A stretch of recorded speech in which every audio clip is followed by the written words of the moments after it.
Radhika Yadav murder case में 3 बड़े खुलासे हुए हैं। पहला बड़ा खुलासा यह था कि क्या जिस एकेडमी में राधिका सिखाती थी वो एकेडमी उसकी थी, क्या उसके पापा ने वो एकेडमी खरीद के दी थी, क्योंकि शुरुआत में ये बात चल रही थी कि राधिका के पिता ने बहुत ज़्यादा पैसे इन्वेस्टमेंट किए थे, 1.5 करोड़ से ज़्यादा, और वो स्टेडियम जो है जहाँ ये एकेडमी जिसमें ये बच्चों को सिखाती थी ये उनके पिता के पैसों का था। तो क्या ये बात सच है?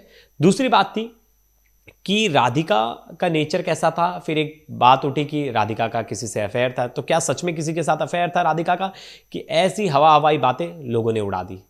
तीसरा जो सबसे इंपॉर्टेंट चीज़ है कि राधिका की जो बेस्ट फ्रेंड है, चाइल्डहुड फ्रेंड, उन्होंने कई खुलासे किए हैं। उन्होंने बताया कि राधिका का जीवन कैसा था, राधिका के पेरेंट्स कैसे थे और राधिका खुद कैसी लड़की थी।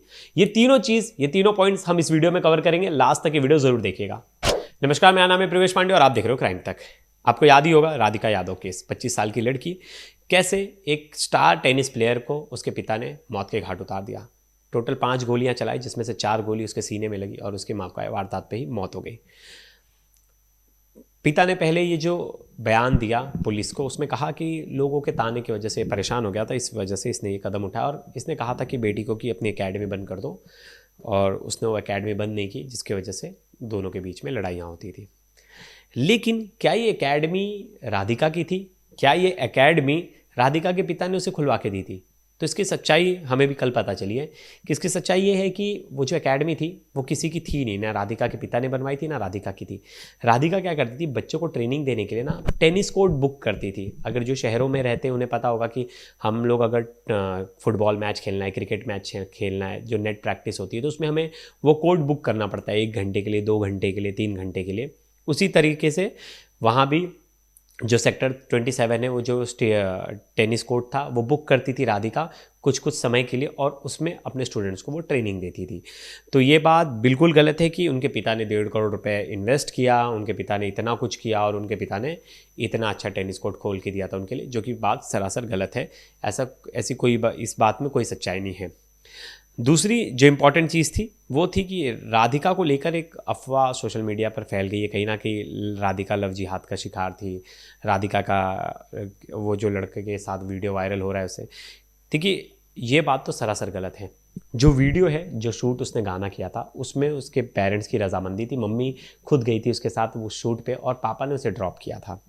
और एक नॉर्मल शूट था। जिस लड़के का नाम सामने आ रहा है वो लड़का भी उससे 2 ही बार मिला था और बस शूट के सिलसिले में ही दोनों के बीच बातचीत हुई थी। लेकिन सोशल मीडिया पे किसी का चरित्र इतना जल्दी वो कर दिया जाता है, नीलाम कर दी जाती, तुरंत उसके बारे में कुछ ना कुछ इस तरह की बातें कर दो कि बेचारा चैन से अब इस दुनिया में नहीं हो तो चैन से ऊपर भी नहीं जी सकता। उसके बारे में अनाप शनाप बकना शुरू कर दो। और यही किया कुछ लोगों ने। मैंने देखा सोशल मीडिया पे बहुत सारे लोग बहुत ही भद्दे भद्दे कमेंट्स कर रहे थे कि पिता ने अच्छा किया, लव जिहाद के। मुझे बहुत बुरा लगा ये चीज़ें पढ़ के। और मैं चाहूँगा कि जब तक पुलिस इन्वेस्टिगेट नहीं कर रही, मुझे इस तरह के कमेंट्स की तो व्यूअर से अपेक्षा नहीं है कि आप इस तरह के कमेंट्स कीजिए। और मैंने तो इस केस को जहाँ शुरुआत से देखा अभी तक, क्योंकि ये कोई एंगल ही नहीं है, ना कि उसके साथ उसका रिलेशन था, अफेयर था, ये सब बिल्कुल बकवास की बातें, बिना मतलब का किसी लड़की को बदनाम किया जा रहा है। तीसरी चीज़ है जो है हिमांशिका की एंट्री हुई है। हिमांशिका ने सोशल मीडिया पे एक पोस्ट डाला है। हिमांशिका खुद को राधिका की बेस्ट फ्रेंड बता रही है और 8 से 10 साल पुरानी दोस्ती बताई जा रही है। और हिमांशिका ने जो जो खुलासे किए, मैं पॉइंट बाई पॉइंट उस पर डिस्कस करूंगा। उसने 1 मिनट का एक वीडियो बनाया है, सॉरी पार्ट 1 करके एक वीडियो बनाया है जो कि काफ़ी लंबा है।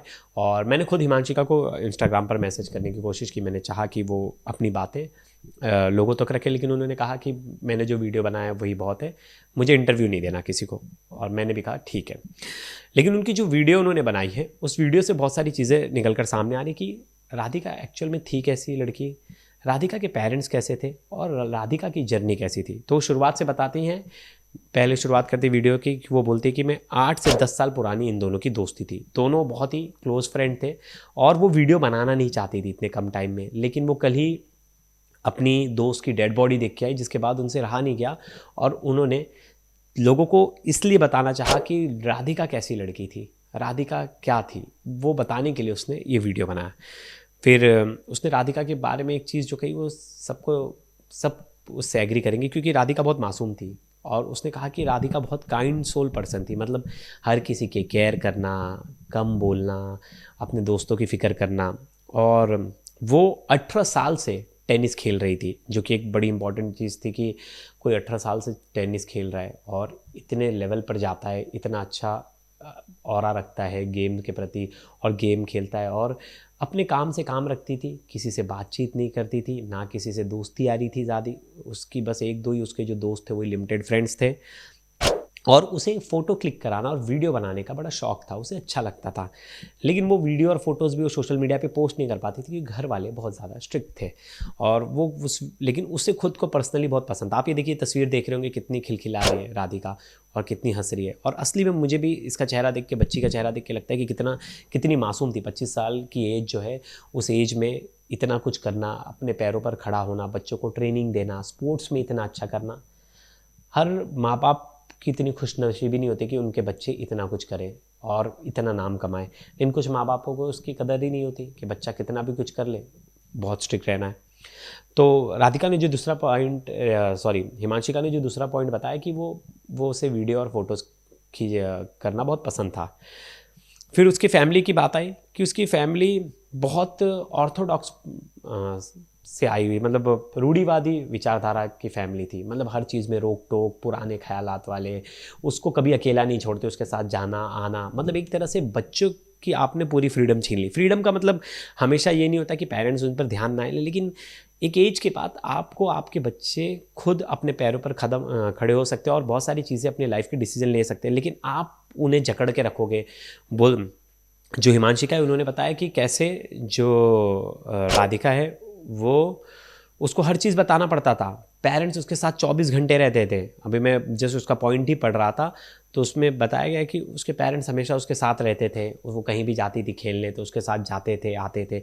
चलिए नॉर्मल हर पेरेंट करते, लेकिन एक तरह से आप बच्चे को अपने ज़रा भी फ्रीडम नहीं दोगे, बच्चा सोशल मीडिया पे थोड़ा भी एक्टिव नहीं, मतलब उसको जो बाकी लड़के जो लाइफ जी रहे थोड़ा तो जीने दीजिए। आप खुद रूढ़िवादी विचारधारा के हैं, आप खुद पुरानी सोच वाले हैं और आप नहीं चाहते कि आपका बच्चा आगे बढ़े, आपका बच्चा कुछ करे। आप उसे दबा कर रखना चाहते हैं, लेकिन आप वो लाइफ में खुद की फ्रीडम एंजॉय कर रहे हैं। अब जो तीसरा और चौथा उसने पॉइंट रेज किया वो था लव जिहाद का। उसने कहा कि जो म्यूज़िक वीडियो उसने जो बनाई है लड़के के साथ, वो एक नॉर्मल शूट थी और वो उसे शूट करना पसंद था। उसने काफ़ी शूट्स किए थे और वो शूट पे ड्रॉप करने के लिए खुद उसके पिता गए थे और उसके साथ वहाँ उसकी मम्मी मौजूद थी। तो और यही बात मैंने शुरुआत में भी कही कि लोग तरह तरह की बातें कर रहे हैं, लव जिहाद ये इस तरह की, जो कि बातें सरासर गलत है। अभी तक ऐसा कोई इन्फॉर्मेशन, कोई ऐसा सबूत नहीं है किसी के पास। बिना मतलब कि किसी की बदनामी नहीं करनी चाहिए, ना मुझे लगता है उस लड़के की बदनामी करनी चाहिए, क्योंकि उसका भी करियर है, वो भी आगे बहुत कुछ करना चाहता है, म्यूज़िक वीडियो बनाना चाहता है। उसकी तो बड़ी रेयर बातचीत हुई थी, बहुत कम बातचीत हुई थी। मतलब ऐसा भी कि नहीं रेगुलर बातचीत करता था वो राधिका से, रेगुलर बातचीत भी नहीं थी। बस एक दो बार यही काम के सिलसिले में दोनों की बातचीत हुई थी। एक बार कोलैबोरेशन को लेकर बातचीत हुई थी कि कोलैबोरेट करके हम वीडियो डाल देंगे। अब जो इम्पॉर्टेंट एक और पॉइंट था कि उसके ऊपर पाबंदियाँ बहुत थी। हिमांशिका ने बताया कि बहुत पाबंदियाँ थी, घर में उसको घुटन होती थी। वो क्या कर रही है, कहाँ जा रही है, किससे मिल रही है, कौन है, हर चीज़ का एक्सप्लेनेशन उसके घर वाले उससे मांगते थे। वो यहाँ तक कि अगर वो वीडियो कॉल पर है तो उसे दिखाना पड़ता था कि वो वीडियो कॉल पर किससे बात कर रही है, तो उसे दिखाना पड़ता था ये देखिए मेरी दोस्त है हिमांशिका, मैं उससे बात कर रही हूँ। इतना ज़्यादा घर वालों का रेस्ट्रिक्शन था और उस रेस्ट्रिक्शन में कहीं ना कहीं दब के रह रही थी। हिमांशिका ने एक और चीज़ कही कि वो आज़ाद सोच वाली लड़की थी। वो रील पोस्ट करना चाहती थी, अपनी लाइफस्टाइल बताना चाहती थी, बहुत कुछ करना चाहती थी, लेकिन घर वालों ने कहीं ना कहीं उसे बहुत ज़्यादा दबा के रखा था। वो इतनी ज़्यादा परेशान हो चुकी थी, इतनी ज़्यादा घुटन फील करती थी कि उसके घर वाले उसकी बात नहीं समझते थे। और ये बात सच है, ये बात सिर्फ राधिका की कहानी नहीं है। जब मैं ये कहानी सुनता हूँ तो मुझे लगता है हर दूसरी लड़की के साथ कहीं ना कहीं ये मसला है और पेरेंट कहीं ना कहीं फ्रीडम नहीं देते। जिनके पेरेंट ने जिन लड़कियों को फ्रीडम दिया है उनकी चलिए बात अलग है, उनके पेरेंट्स उन पर विश्वास करते हैं, लेकिन अभी भी बहुत सारी लड़कियां हैं जो गांव से आ रही हैं, जो ऐसे सोसाइटी से आ रही हैं, वहाँ पेरेंट्स ने बहुत ज़्यादा रेस्ट्रिक्शन कर रखा है। तो इसका मैंने भी देखा, इसका दो रीज़न है। एक तो एक रीज़न है कि किसी के पेरेंट्स ने फ्रीडम दी है तो फ्रीडम का इतना ज़्यादा मिसयूज़ है कि उसकी वजह से वो सोशल मीडिया पे एक ऐसी एक्टिविटी करती है जिससे बाकी पेरेंट्स डर जाते हैं कि अगर मेरी बेटी को छूट दिया अगर सोशल मीडिया पे, तो मेरी बेटी भी कहीं ना कहीं इस तरह की चीज़ें ना करने लगे। दोनों चीज़ें हैं, लेकिन कहीं ना कहीं आपको अपने बच्चों को समझना पड़ेगा कि आपका बच्चा किस चीज़ में अच्छा है, क्या करना चाहता है। और अगर आप उसे बहुत ज़्यादा दबा के रखोगे, देखिए मैंने देखा है हमेशा वही लोग गलत काम करते हैं, वही लोग गलत डिसीजन लेते हैं जहाँ बहुत ज़्यादा रेस्ट्रिक्शन है। आप किसी को एकदम दबा के रख रहे हो, उसका आप गला घोट दे रहे हो, एक तरह से वो घर में है लेकिन वो कैद में है। ऐसे लोग ही कहीं ना कहीं लाइफ में गलत डिसीजन उठाते हैं। आज तो मुझे लगता है कि राधिका के पिता इतने तो समझदार नहीं थे और इतने पुराने ख्यालात वाले, और नहीं पता फेक स्टेटस लेके क्या होने वाला था उनका। फेक स्टेटस कि मेरी बेटी बहुत सभ्य है। उनके हिसाब से सभ्यता का मतलब क्या है? घर में रहे, मॉडर्न कपड़े ना पहने, सोशल मीडिया पे अकाउंट ना बनाएं, सोशल मीडिया पे वीडियोस ना डालें, सोशल मीडिया पे एक्टिव ना रहे, कोई दोस्त ना रहे, कुछ ना रहे, सिर्फ घर में रहे, कैद में रहे। ये उनकी सोच थी। और ये सोच आज भी बहुत सारे पुरुषों की है कि वो हर चीज़ें कर सकते हैं, लेकिन कहीं ना कहीं वो जब बात आ जाए किसी महिला पे तो उसे करने के लिए रोक देंगे। नहीं नहीं, तुम कैसे करोगी, ये कैसे, इससे हमारी नाक कट जाएगी। अरे क्या नाक कटेगी? ये बात अभी भी बहुत लोगों के जहन में है। ये राधिका के पिता दीपक यादव की बात नहीं है, बहुत सारे सोसाइटी में ऐसे लोग हैं जो आज भी इस तरह की विचारधारा रखते हैं, आज भी इस तरह की सोच रखते हैं। और कहीं ना कहीं ये जो बिना मतलब का जो सर पे बर्डन लेके घूमते हैं ना कि लोग क्या कहेंगे, मैंने पहली जो वीडियो बनाई थी उसमें भी मैंने ये कहा था कि लोग क्या कहेंगे, इस चक्कर में आज हमारे बीच राधिका नहीं है।